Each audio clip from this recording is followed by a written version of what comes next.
amal dari gudang. Jumlah pelaku berapa orang, Pak? Ada baru 5 kita ambil, baru 5 diketahui di CCTV.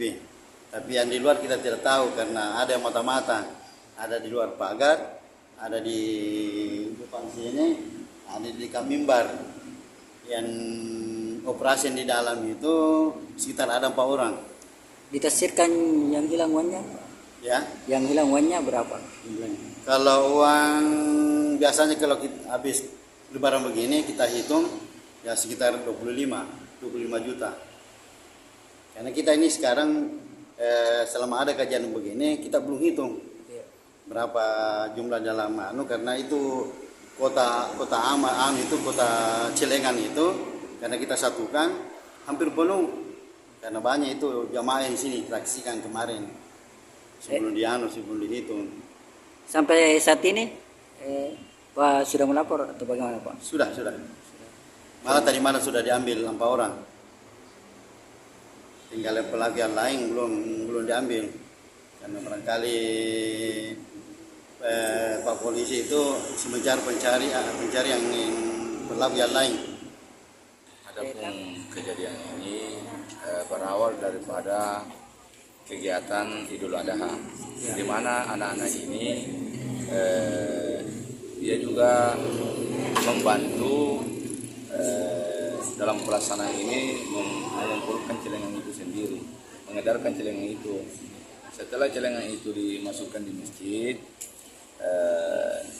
mereka berharap bahwa hasil kerja mereka ini dikasih juga upah. Bagaimana sampai diambil itu sendiri, Pak? Ya, jadi anak-anak ini karena lama menunggu dari pihak panitia belum diberikan sehingga dia berinisiatif sendiri karena dia merasa punya hak di dalamnya sehingga dia mengambil uang dalam celengan itu. Ada berapa banyak, Pak? Jadi uang celengan itu kurang lebih 6 juta. Namun itu jumlah uang itu sudah dibagi-bagi dengan teman-temannya sendiri.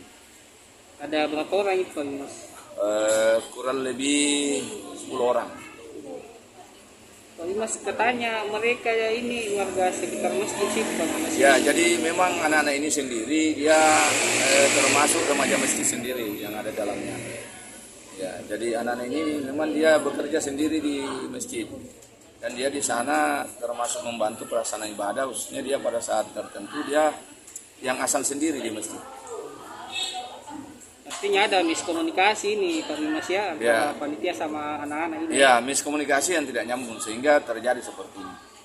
Pak Mas untuk tindakan kedepannya sendiri untuk anak-anak itu. Ya, jadi kami selaku Babin Kamtibmas bekerja sama dengan pihak panitia supaya ini tidak terulang kembali. Tentunya miskomunikasi itu kita jalin, khususnya kita anak-anak kita ini lebih mengarahkan lagi, ya, lebih mengingatkan supaya anak-anak kita ini tidak melakukan hal yang sama. Artinya pembinaan saja. Ya, kami juga selaku Babin Kamtibmas dan dibantu dengan FKPM, tentunya kami setiap saat akan melakukan pembinaan. Terima kasih sudah nonton. Jangan lupa like, subscribe, dan share ya.